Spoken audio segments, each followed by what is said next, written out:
Well, this is quite a. I feel like Vincent Price is going to come out of the back or something. Hello, David. Welcome to Belgium. Hello. Is this your first time in Belgium? First time, and I will say, very impressed. Very impressed.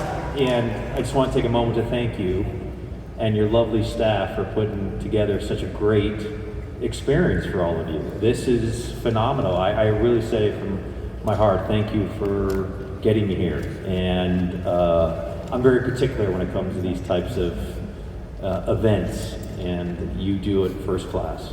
Thank you so much. Thanks for being here.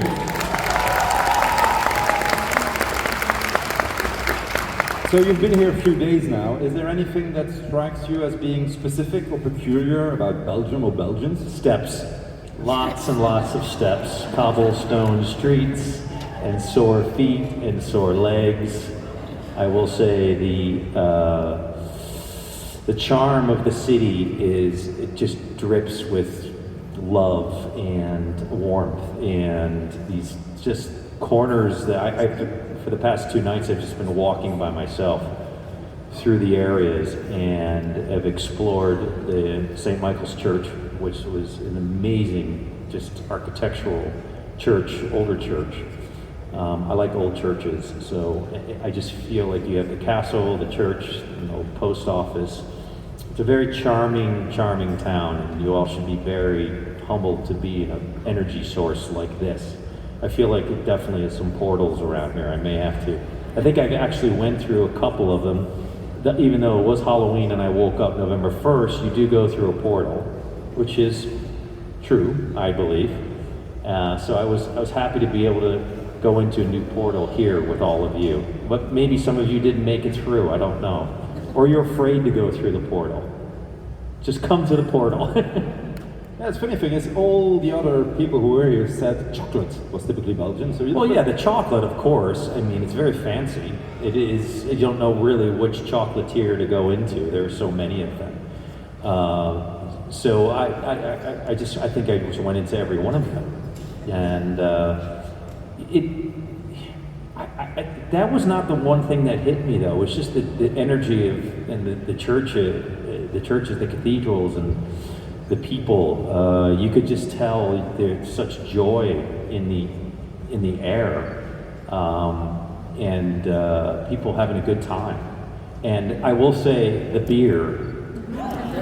I mean, look. I mean, if you can't say the beer, then I mean, I had a traditional pork dish last night, which was just amazing. It was a family recipe, so I wanted to try it. And this goblet of beer with a cross on the outside of it, and it was insanely good, I will say, and it made my steps much better as I left the restaurant and tried to find 2 places that the gentleman who was working there told me to go to. Wrote them down and all. Didn't find one of them.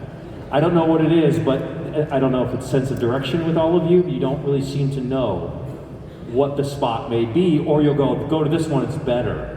And then I was supposed to find a place where I was supposed to take my shoe off, okay, and fill beer in it or something, and drink out of the food. When you order specific beer in that cafe, it comes into a very expensive glass, and they're afraid people will run away with the glass, so you have to give your shoe, so they're sure you will. I'm not going in there. Okay. No, I got Gucci's, and I'll probably end up running away. Yeah, they got about 350 different kinds of beer there, so... It's amazing. No, but you sip the beer and then you feel like, okay, now you're in it. I've always felt when you go to a specific, wherever you may go, you have to really immerse yourself into the traditions of what the energy is all about, and I did so. And when I had the dish, the pork dish, which was just great, I could feel that energy, what you all put out, and the beer obviously just heightened all of it. And there was like an outdoor hot tub in the restaurant. I didn't know what the hell that was going to be used for. I know it didn't cook the pork. You think it didn't cook the pork? Yeah, maybe they did, I don't know. But I asked the guy, I said, well, that's for late night, so I didn't make it that late. Maybe tonight. There's a drinking game that says, name 3 famous Belgians. Can you name 3 famous Belgians? Audrey Hepburn. Great, yeah. Right? Yeah. Louis, is it Coquette, who is the architect? Yes. He designed the bridges. Since I'm staying in the area, I did some research up top there. Dolph Lundgren? No. No. Oh, no. The other one. The other guy who can do like splits. Felicia did a split if you want to imitate No, that's her. not gonna happen. If I actually tried to attempt to do a split, you would hear a lot of screaming, hollering. I'm like, fuck off this stage. Sorry. And maybe I shouldn't swear. You can. You can I swear. can? Yes, you can say everything you want. Well, I'll almost wait that or read some kind of poetry out of this book, which is You're thinking of Jean-Claude Van Damme. Yes, Van Damme. Yes. So there we go. All right, you're the second one who actually was able to name 3 famous Belgians. So tomorrow I'll ask you for 7 famous Belgians. 7? You can't prepare. Really put me on the spot right now. That's You're from the United States, right? Yes.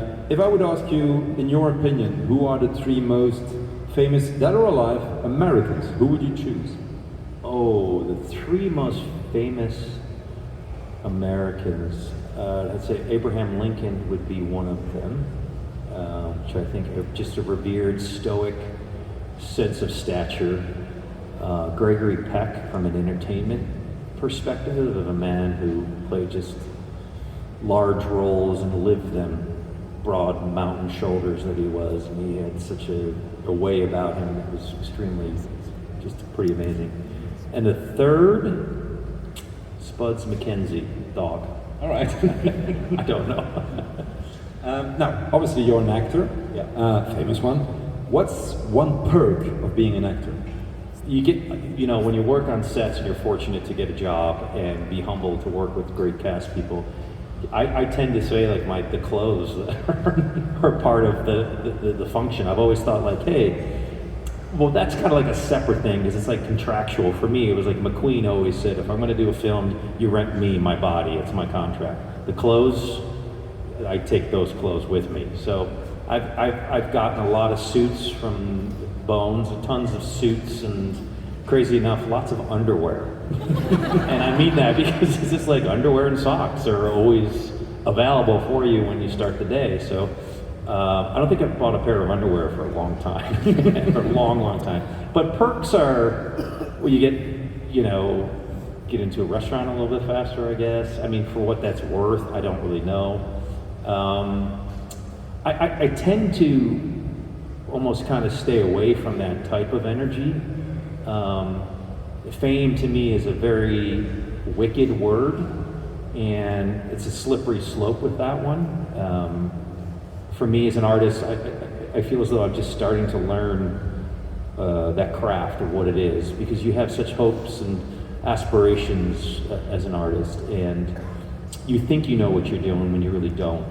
And I was fortunate to get a really strong break in my career, and I was very fortunate for that, but I feel now I'm understanding what silence means. I'm understanding what strong subtext means. I'm understanding the vehicle and the emotions behind all that. And that's something I'm very excited to explore more. So I feel like though I'm just starting that energy from where I am as an artist and as a person.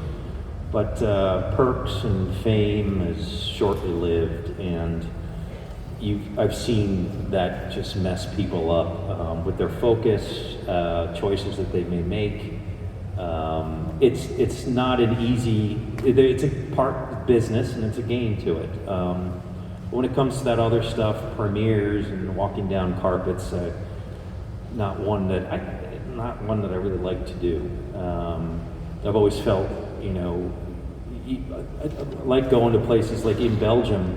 One of the best things about being here, I've been able to disappear in my own energy.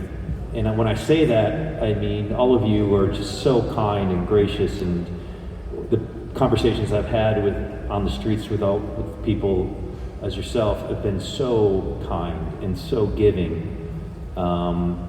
There's no people coming up to you and being obnoxious or energy that shifts you in a way that you feel negativity. So I thank you for this energy here and out there and out through those doors.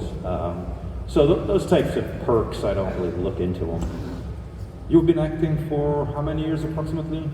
Well, graduated from Ithaca College when I was 21 and decided to move out to California, and I thought I was like the best director that would ever can walk the planet, and learned very quickly that I had to find a job doing something. And just odd jobs all over the place. And then acting I kind of fell into, where I would go on auditions with my friend, and then he was auditioning and I ended up getting the role, whether that's like in commercials or whatever. I was just in the right place at the right time. And I think back, you know, when I was in 6th grade, I knew I wanted to kind of be on stage and play characters and whatnot. And I kind of suffocated that in high school because it wasn't cool, you know, to go the acting route. You know, you're a jock, you play football, why would you study acting? So kind of put that away for 4 years, and then I found it again in college. And I was more of an experience kind of a guy. I was always curious to live life to an extreme that was a little dangerous, but fulfilling and fun and responsible. And when I say responsible, that's a 21-year-old saying responsible, and we all can laugh at that because that's crazy, right? Then I moved out to California and just I was very raw, had no technique behind me. Had to study technique for a while, for 2.5 years with a gentleman by the name of Stephen Book, who really changed my life technically with the craft. Viola Spolin, you know, theater games and whatnot, learning the craft from the purest form of that. And it took a while, and I just kind of broke into it 26, and I got a lucky break. And as the story goes, was walking my dog and was looking for, he's just taking him out to go to the bathroom. My manager found me, he's still my manager. It was kind of like a Schwab drugstore kind of a story, and walked into a casting office, Marsha Shulman, who was casting a show called Buffy the Vampire Slayer, and I fit the bill and talked to her about Italian restaurants in New York for almost an hour before I read the copy. 2 or 3 hours later, I was in a room reading for producers and barely got through the audition. Was really nervous. There was always a struggle for me to understand my nerves. I'm answering this question in a very long answer. That was You're my just like, question. whenever you started acting. Yeah. So 26, 27, but they ended up getting this part, and look, 2 days later, I'm in a long velvet coat, a white shirt, and my call time was, I think, 4 p.m. I didn't work until 5 in the morning. I did one setup, and is when she flips on the high beams and she kicks me over and she says, "Who's you?" And I'm like looking up at her, and I was just dying to get through the lines, and I did, and that was my weekend, and they were pleased, and the rest is kind of history. So started out like about early 26 when I moved up to California. I feel as though just now, really inception of Bones and SEAL Team, really more SEAL Team, where I kind of, it takes like 32 years to become an actor, I think. And what would be the biggest change in the acting world you've seen in those 3 decades? I maintain that it's all about the energy for me, and really about where I am in my life. I've tapped very much into, I'm a Taurus, so my feet have to be on the ground and I have to feel Earth and Mother Earth. I don't want to get too esoteric with all of you because it can get confusing, because I am I can talk spirituality, religion all day long, and I have no problem with that. So it's really where my energy is and the experiences that I've had, and working with my acting coach, who I've known for almost 24 years, Ivana Chubbuck, and I learned her technique, and it was, for me, finding the pot of gold that made sense, or finding the fabric that made sense, where I fit in a quilt, or how I fit in a flag, or how I fit in a room with people. Learning how to use your experiences to understand how to apply that in your subtext. And to me, that's what my life is really about. So that is the learning experience. That's why it's so much joy for me to travel and walk around places. All right, now, David, if that's okay with you, we're going to take some questions from the audience. So there's 2 microphones, one on the left, one on the right. You can just queue up. There's a few basic rules. English only, 1 question per person. Please articulate in the microphone. Don't ask for free hugs, autographs, kisses, or David. Maybe I want hugs and kisses. What are you talking about? I'm joking. Respect the rules. Don't ask for David's hotel room number, I got that. So I would say, person on the left, take it away. Hello, I'm Anne. You were my inspiration from a young age. You inspired me to read a lot because my parents were not happy I wasn't reading much. But my question is, where did you get your inspiration when you were injured? And which one would you want to reenact? Thank you for that question, and you inspire me for being inspired. So thank you for your energy and your love right now. That's very moving, and I mean that. Inspiration for the character was broken down like this. He's a prize fighter like Joe Louis, who can get knocked down but will always get up. And that, to me, is the essence of the character in a lot of ways. It's a character that you think he's down and out, and he always comes back. And whether that's through the physical form, the spiritual form, when we're dealing with a cult show like this. As far as revisiting a character, I usually am the type of person, the type of energy that doesn't like to do that, depending upon where I am presently, right now. Like, what makes sense to me? What's my energy about? What's my curiosity? And I'm so forward focused right now, since I just finished the series, that my insight into my subject matters or what I'm living right now is going to be pretty interesting next year. So I hope I answered that question correctly. Thank you. Person to the right. Thank you so much for coming to Belgium. Me and my friends were doubting to come to Facts, but then your name came up and we were like, oh my god, this is Boot, this is Angel, we have to Thank this guy right here, right? Yes.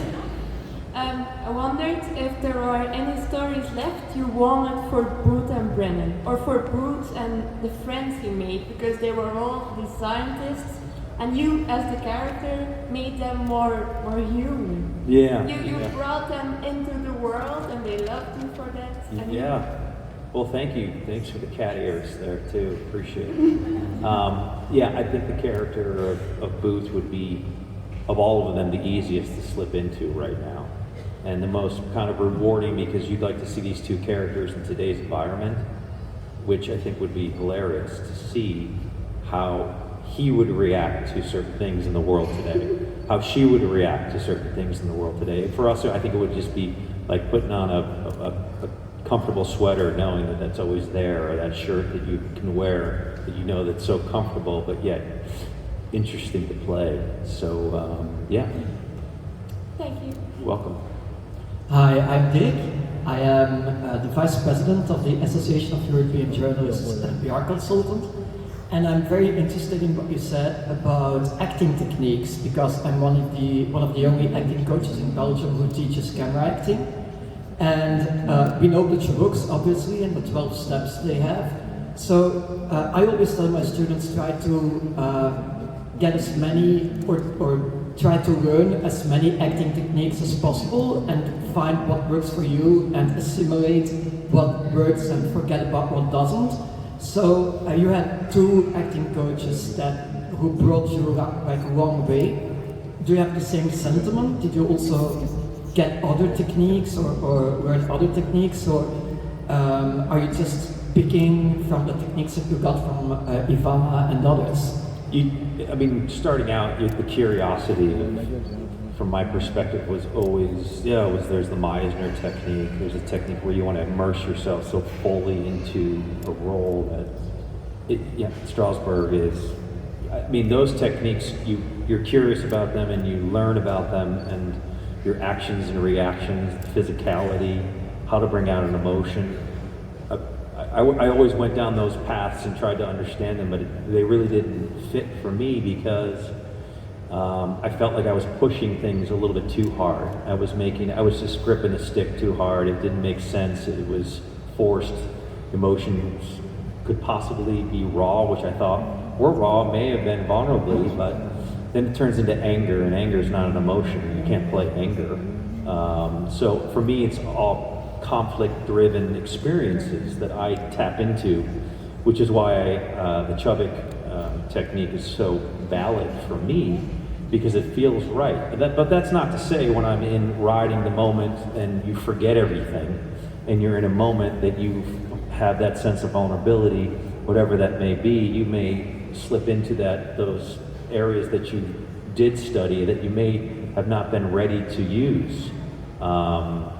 It's all about maturity and growing, going and doing theater, being exposed on stage.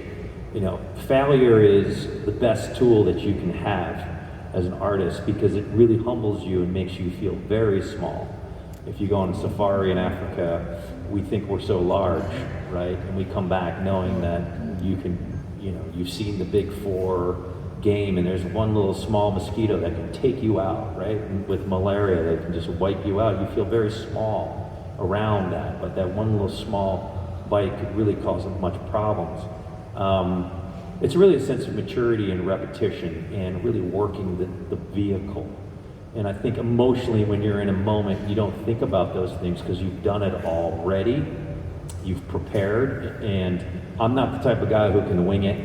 I think you have to be pretty good to fake that. When you're opposite very experienced actors that I look up to and would revere to learn from them. For me, it's about learning the experience, and you get into a game of, you understand it, and you kind of mentally start to play games with people across from you as the other actor. I find myself at times using some things from the past that may spark something or may use. There's so many things that go into it, proper form, the physicality of it, what you wear, how you're feeling that day, and how you're going to incorporate that into the character. Again, I go back to, you just don't fight it. Really be open for it. You see great actors like Daniel Day-Lewis, who is phenomenal, right? But you can see the engine. You can see him grinding the words and the emotion. He's flowing for it, and you're there, and you're like, it's so painful to watch, man. Then Meryl Streep walks in and she just lets it all go, right? It's just drops it, and it's like it's like magic, because she's prepared and she's done all the work, and she doesn't know what's going to happen, which is really exciting to be part of that energy. So to answer your question, it depends on the moment and where I'm feeling. Thank you. Hi. Well, thank you for coming. I've waited a long time to meet you. Thank you. I have a double-sided question, actually. Okay. So, along the years, you've played a lot of roles. Which character was your favorite? And plus, who was your favorite person to work with? Very good question. Thank you. Hard to say, was my favorite of all of what I've been blessed and humbled to be a part of. Some I'm sure you've seen, some I'm sure you haven't seen. I did a small play called Cowboy Mouth, which just started out. It was a Sam Shepard play. It was a long one act. It's written by Sam Shepard and Patti Smith. And they were experimenting with acid at the time, and they wrote this amazing story. And I was really blessed to work with a Russian director by the name of Hamlet Sarkissian, who's now still in my life, and we're planning on doing something. That was a phenomenal moment for me, because it allowed me to really kind of tap into that energy and freedom of an artist and be open to express it. Now, none of you have seen that, but that's a truthful, honest answer from as far as where I felt. And that was a long time ago. It was when I was 24 years old, and just doing theater for maybe one person in the audience or 90, didn't matter. Obviously, for the shows that you may have seen, Jason Hayes was a very demanding, hard role for me, but very rewarding, because I was able to tap and help people find that place to go find help, and it was a big award for me. Buffy and Angel was a cult show that exploded, and I always tried to maintain away from the pop culture of that area, but there's obviously a duality between Angelus and Angel, which was always fun to play. And bit bipolar kind of experience for me. And you know, I talked about Angel and Angelus, and like, what was my inspiration for Angelus? And Gary Oldman in the Professional was that type of inspiration for me to kind of tap into that energy that he had. Bones was really just phenomenally placed as far as comedic timing and being funny and kind of stretching those muscles and whatnot. So as far as picking one, I always pick what's closest to me now, and that would be Jason Hayes. And then when it's done, I finish the series. It's the next one I'm looking forward to is something I'm excited about, and I just take it from there. Thank you. Hi David, thanks to be here in Belgium, and we hope to see you in France soon. Thanks, French people. I just want to know if you were involved in the script of the Pylian arc in Angel. Pylian? Do you see what I mean? I think I do, but I don't know the name in English. I don't know. It's a specific storyline that happened. I would not be able to answer that because I don't remember it. Oh. I mean, I'm sure you all do, but see, that's the thing. It's like a fleeting moment. As far as arcs were concerned, storylines early on in my career with that I didn't really have much say in that. No. Okay, thank you. Welcome. David, the person to the right has been jumping by joy all day So because she cute. met you.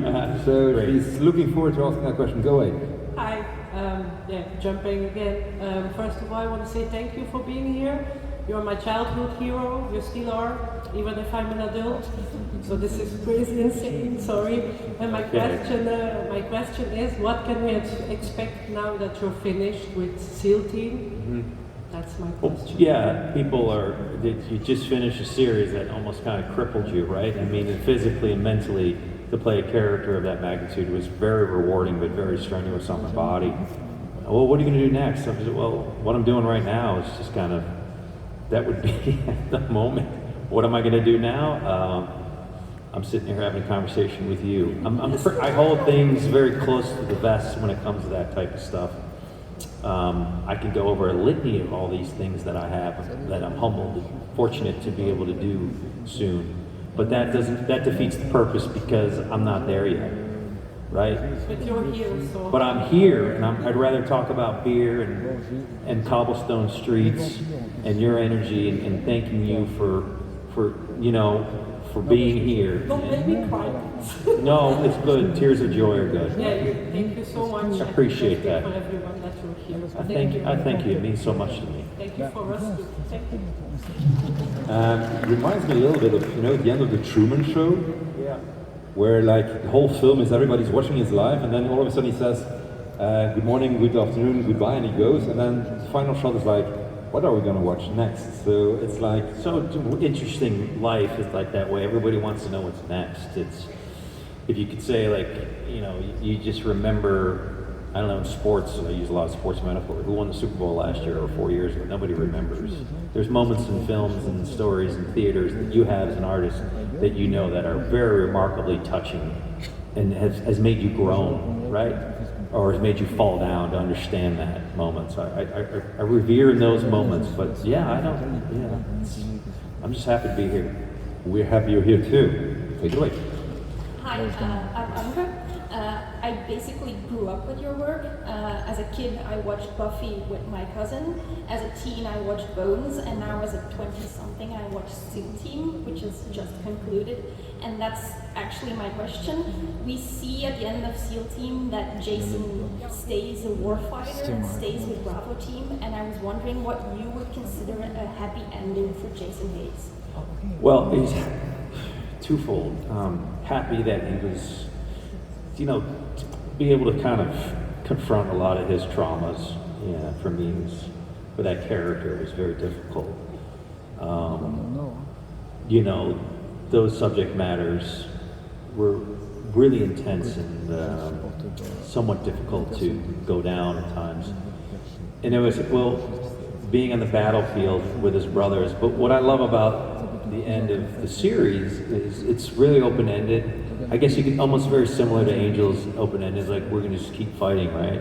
And you don't know what's really gonna happen. Jason Hayes gets off that helicopter and says there's no easy fucking day, and he's happy and peaceful. We don't know if he's gonna get hit, right? 10 minutes from there. So we don't know if he survives, which I think is really great storytelling. Thank you so much. Yep. Hi. You once had that part in Family Guy where you was playing the Aurora Borealis. Yeah, my big head. And I was just wondering, how did that happen? Did they just call you to tell you, hey, we have a joke? Yeah, it was. I was doing Bones at the time, and they wanted to know if I wanted to be on the show, and I was shooting the Bones at the time at Fox, and I went over my lunch break. They put me in this green turtleneck, and I just did the lines, and that was it. And they take those lines and they create the animation like 6 months later. So it just so happened that it's very funny. People really like that for some reason. And I think it's great. So yeah. Thank you. Yeah. Hi. My name is Tiffany. I may stutter a bit because I'm really, really excited. Okay. And I also wanted to thank you because Buffy and Angel kind of pulled me through my childhood. So thank you.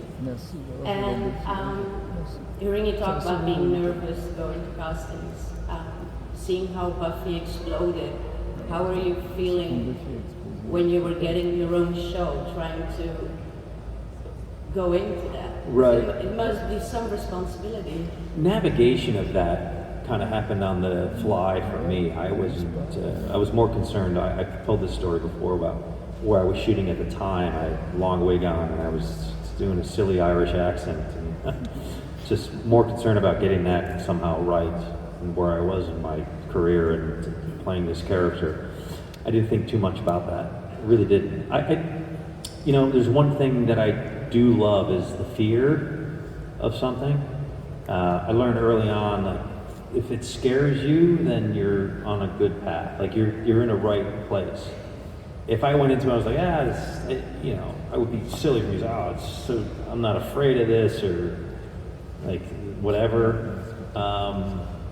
I loved it. I loved the fear of it. I loved the sense of, okay, how do we accomplish this? How do we get this done? And if you stay present in the moment, you just let that unfold. Don't trip yourself out so much on how to do everything, because you just can't do that, right? In life, even in life, you can't do that. You got to stay in your 3-foot world. When you start controlling things outside of that, you're going to get really spun out of control, and you'll be chasing your tail a lot.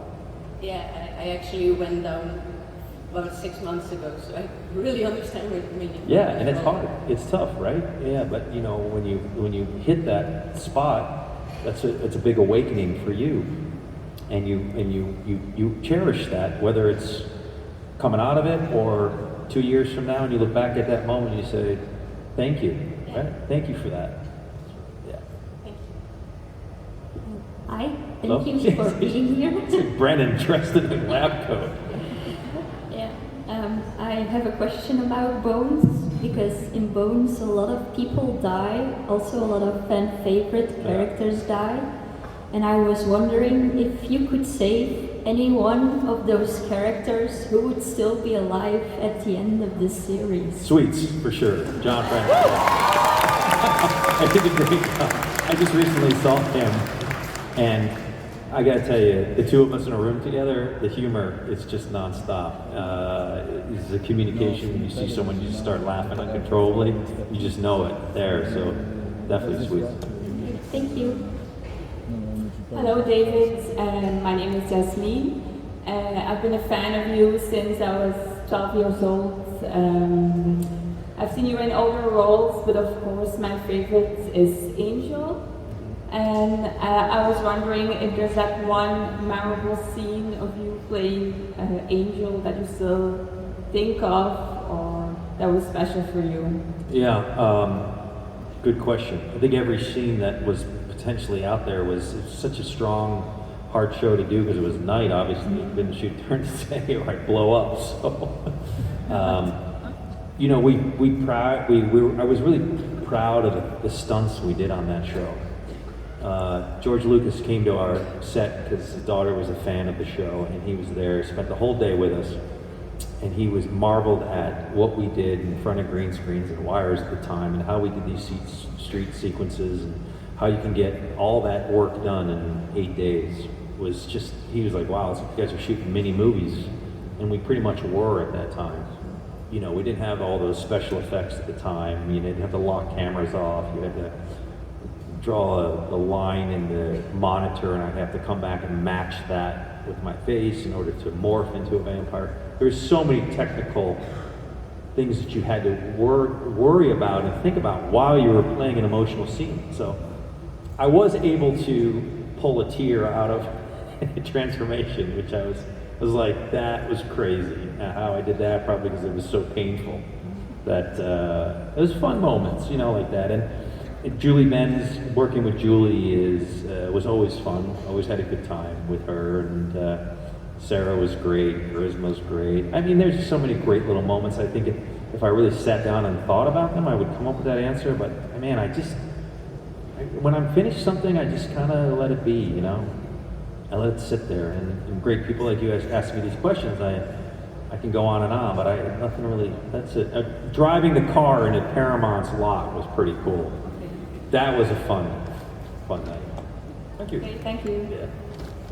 Hi, I'd like to welcome you to Belgium. Thank you. So my question is, you've played a lot of various characters, and I was wondering which one you think is most like yourself, like personality and stuff. Yeah, it's a really good question, and I think that you have to look at them now more and say, okay, what parts of those can you tap into to get to an emotional response or a physical movement? And certain aspects of them are, you know, swift in the physicality of it, the unpredictability of it, the potential rage that you can get out of something from, you know, playing a crazy psychotic vampire, right, who wants to kill somebody, or like to a sweet, charming guy like Booth. You know, it's how you dress, how you move, like little things like that. You kind of can feel bits and parts of you, but you ultimately are playing character that you kind of set forth and establish, right, with wardrobe, scene, environment. So there's little bits and pieces that you take into account when you are playing those roles, for sure. Yeah. David, we're running a little bit out of time, so we're going to get 2 final questions if that's okay with you. So go ahead. Go. Well, my question was actually, why did Sweets have to die? So, John went on to do some great things. He's doing awesome things, directing and writing scripts. And I think, you know, when you ask people, you know, why people die or leave shows, it's just they have other responsibilities or things that they would like to do, and it's great to see that, right? You champion them to do that, you know. That's just the way it is, you know. If you kind of, you know, sometimes you choose particular characters, I think, in storytelling, where the audience doesn't like the fact that you have to kill somebody off, but where somebody doesn't like it, there's 4 other people that love it because it's character driven, and you bring somebody else new in, right? The guy who replaced Sweets was fantastic. He's awesome, and he had a lot of pressure on his shoulders, right? But he did a great job, you know. So we got time for one final question. I'm sorry, so take it away. Hi, thanks for coming. I was originally going to ask you about your crystal collection, but then I was wondering what's the most underrated advice you have gotten from someone that you can give to us, life-wise or career-wise. You can choose. Underrated. Oh, jeez, really think like you know. Was on the Paramount lot and traveling in a golf cart with it was myself and my brother-in-law and one actor. I can't think of his name. A big burly man. And he was in Rambo. The actor. You got to help me out here with his name. And he just said, not Sylvester Stallone. No. No. He played the cop in Rambo. He was like chasing Rambo around. Yeah, in the first one. Yeah. Yeah, I see what you mean. Strong face. Yeah, strong face. I can't think of his name. I'm giving the most underrated advice. No, seriously, like save your money, dude. Yes, who? Brian Dennehy. Yeah, save your money. kid. I was like, okay, I'm listening to you, man. And as far as overrated advice, any critic who I would not go and give advice to in the first place would be my overrated advice. And live life the way you feel fit in your heart. I think if you're balanced, I know if you're balanced with your head, your ego, and your heart, life will be beautiful for you. Show gratitude, show kindness, have conversations where you can agree to disagree and still share a pint, or you can laugh with each other. Today's world is so filtered with social medias and platforms and artificial intelligence. We're all scared and fearful of losing jobs. We're all don't know what the next thing is going to be. You know, live inside and be self-aware. And I think the most precious thing that you can get from someone is kindness and listening. Just listen. Someone's going through something, listen. Or someone's going through something, maybe they just want you to be there. Just presence, right? Don't make it about yourself. Just be there for them. That's amazing advice. That's all we have time for. Give it up for David! Thank you so much. Thank you. And the woman who gave me the cannoli is fantastic. Thank you for the gifts.